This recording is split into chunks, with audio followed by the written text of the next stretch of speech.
আসসালামু আলাইকুম।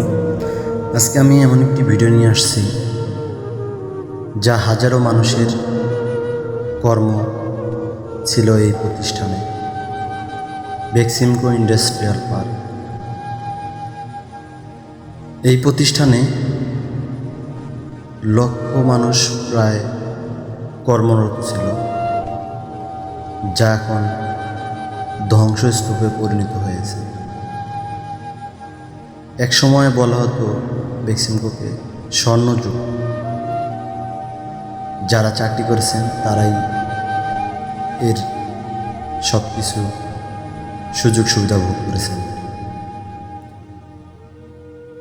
আজ তা নীরবে নিবৃত্তিতে একটি পরিপক্ক জায়গা পড়ে আছে।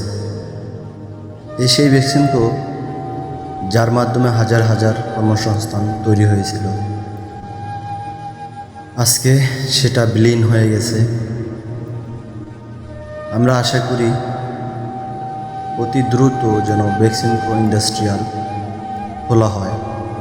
এই জন্য সরকারকে আমরা বিনীত অনুরোধ করি, আবারও যেন মানুষের কর্মসংস্থান তৈরি হয়, হাজার হাজার মানুষের কর্মসংস্থান তৈরি হয়, আবারও যেন এই বেক্সিমকো পুনরায় চালু করা হয় এবং মানুষের কর্মসংস্থান তৈরি হয়, ইনশাআল্লাহ।